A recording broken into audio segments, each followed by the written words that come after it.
Hey there YouTube fam, welcome back to our channel. Today we've got a fascinating topic to dive into, and we're breaking it down in a way you've never seen before. But before we get started, make sure you hit that subscribe button and ring the notification bell so you never miss an update from us. So, you might have heard the terms Habasha or Abyssinia in relation to Ethiopia, but did you know they don't quite define today's Ethiopia anymore? That's right. We're about to embark on a historical journey that will unravel some of the most intriguing complexities of this East African nation. The name Abyssinia has a rather unique origin. It's derived from the Arabic word Habesh, which translates to mongrel. Abyssinia, or Habesha in Amharic and Habesh in Arabic, was historically recognized as a historical country by neighboring nations, Arabs, and even Europeans. However, it's essential to note that this historical Abyssinian region primarily corresponds to present-day northern Ethiopia and southern Eritrea. Regions like Hamasien, Akaleguzai, and Serae were once part of Abyssinia. But here's the twist. The modern federal arrangement in Ethiopia doesn't explicitly recognize the name or state of Abyssinia. Instead, Abyssinian identity and nationalism are making a comeback, but often in disguise. This resurgence follows the administrative division of different ethnic groups, both Abyssinian and non-Abyssinian, under a federal system by the EPRDF government. Abyssinians, who have Semitic origins, possess a unique culture including their version of Christianity, characterized by superstitions and the veneration of local tribal saints. They've historically referred to their homeland as Abyssinia, a Christian island surrounded by enemy Islam and indigenous religion followers, or pagan, as they derogatively call local people. But here's where things get even more interesting. Ethiopia, in contrast, has never been a Christian island. It's a diverse nation with a large number of Muslim and indigenous belief presence.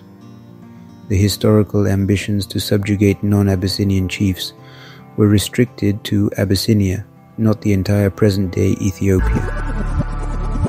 The pages of history turn even further when we delve into Menelik's conquests, who was initially king of Shoa. His devastating Holocaust, conquest, expanded Abyssinian rule into vast territories inhabited by Cushitic, Omotic, and Nilotic people in the Horn of Africa.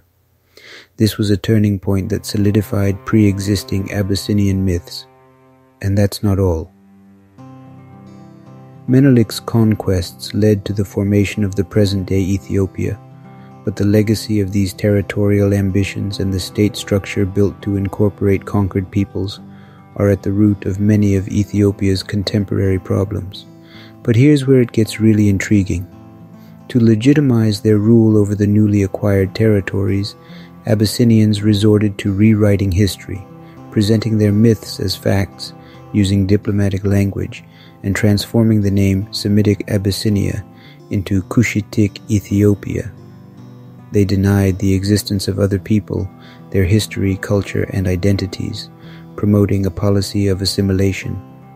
But these tactics are no longer working as they once did. Exploring myths shaping Ethiopia's history, confusing historians and dominating non-Abyssinians. Myth 1. The claim that the Oromos arrived in Ethiopia only 500 years ago, implying that this granted them permanent residence or citizenship. This insinuation, however, disregards the fact that Oromos have inhabited present-day Ethiopia since ancient times. They even developed their indigenous African democratic system, the Gada system, inscribed by UNESCO as a World Heritage. Myth 2.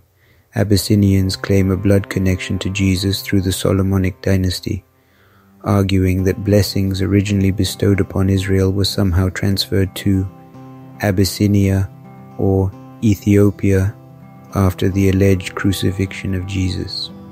So, they consider themselves a chosen race, destined to rule over Ethiopia. Myth 3. The Ark of the Covenant. Myth led to renaming Abyssinia as Biblical Ethiopia, erasing non-Abyssinian identities. Note that efforts to change the name of Abyssinia to Ethiopia faced international recognition challenges.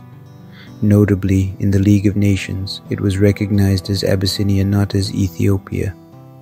The fact that Sudan preferred the Arabic name Al-Sudan over Ethiopia further added to the confusion.